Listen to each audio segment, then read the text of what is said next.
இன்னைக்கு நம்ம பருப்பு உருண்டை செய்ய போகிறோம். வாங்க அப்படி கிளப்பிடலாம். இதுதான் மாப்பிள்ளை சம்பா அரிசி.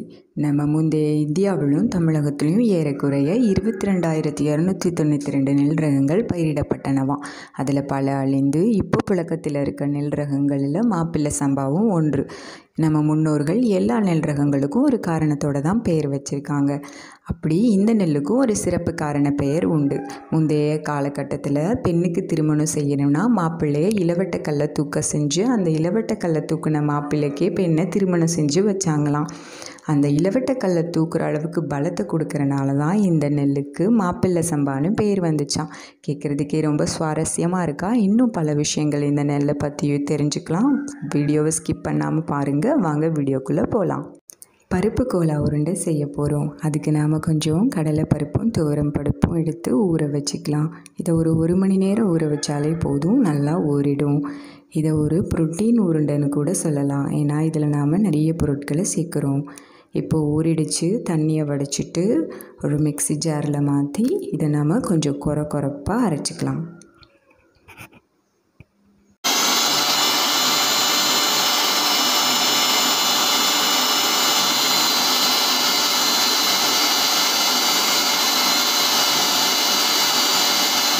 மின்னணு இயந்திரங்கள் வந்ததுக்கப்புறம் நாம் கொஞ்சம் சோம்பேறிகளாகவே ஆயிட்டோம். நம்மளுடைய பழைய ஆட்டாங்கள், அம்மிக்கல் இது எதையுமே நம்ம பயன்படுத்துறதில்ல. இப்போது நம்ம பருப்பை இந்த மாதிரி அரைச்சாச்சு. இதை ஒரு பாத்திரத்தில் மாட்டிக்கலாம். பருப்பில் நம்மளுக்கு புரோட்டீன் கிடைக்கும். அதனால தான் இதை புரோட்டீன் உருண்டைன்னு சொன்னேன். இது கூட நாம் கொஞ்சம் உப்பு, மிளகாய்த்தூள், மஞ்சள் தூள் சேர்த்து இது கூட இப்போது தேங்காய், பூண்டு, கருவேப்பிலை, முருங்கைக்கீரை, வெங்காயம், ஜீரகம் சேர்த்து நல்லா பிசைஞ்சுக்கலாம். தேங்காயில் இருக்க மோனோலாரிக், அப்புறம் முருங்கைக்கீரையில் இருக்க இரும்பு சத்து, கருவேப்பிலையில் கால்சியம், பூண்டு அப்புறம் ஜீரகத்திலேருந்து நம்மளுக்கு செரிமான சக்தி இதெல்லாம் கிடைக்கிது. இதை நாம் இப்போது சின்ன சின்ன உருண்டைகளாக பிடிச்சிட்டு ஒரு இட்லி பாத்திரத்தில் வச்சு நாம் இதை வேக வச்சுக்கலாம்.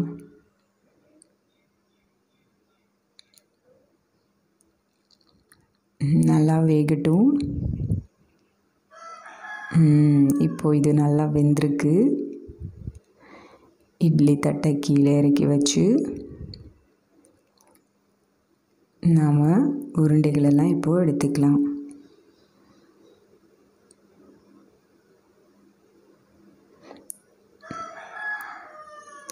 இதை நாம் சும்மாவே சாப்பிட்லாம்.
அதிகப்படியான சத்துக்கள் நிறைந்த நம்ம மாப்பிள்ளை சம்பா அரிசி சாதம் ரெடி ஆயிருச்சு. இதில் அதிகப்படியான நார்ச்சத்துக்கள் இருக்கிறதுனால இது புற்றுநோய் போன்ற நோய்கள் ஏற்படாமல் தடுக்குது. நீரிழிவு நோய்களை குணப்படுத்தக்கூடிய மருத்துவ குணங்களும் இதில் நிறைந்திருக்குது. இந்த நீராகாரத்தை குடிக்கிறனால தான் மாப்பிள்ளைகள் அந்த இளவட்ட கல்லை தூக்குறாங்க அப்படின்னு சொல்கிறாங்க. ஸோ இவ்வளோ சத்துக்கள் நிறைந்த இந்த மாப்பிள்ளை சம்பா அரிசியை நாம் தினமும் உணவில் பயன்படுத்தலாம். இரும்பு சத்தும் இதில் துத்தநாக சத்தும் அதிகமாக இருக்கிறதுனால அதிகப்படியான கொழுப்பு, குறைந்த இரத்த அழுத்தம், மாரடைப்பு போன்ற நோய்கள் ஏற்படாமல் தடுக்கலாம்.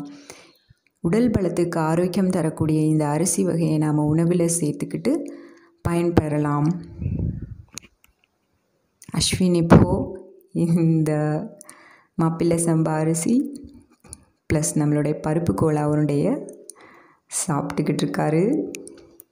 இப்போ இந்த நீராகாரத்தையும் அஸ்வின் நம்ம குடிக்க போகிறாரு. தேங்க்ஸ் ஃபார் வாட்சிங். Subscribe us, support us. Thanks for watching. Bye bye.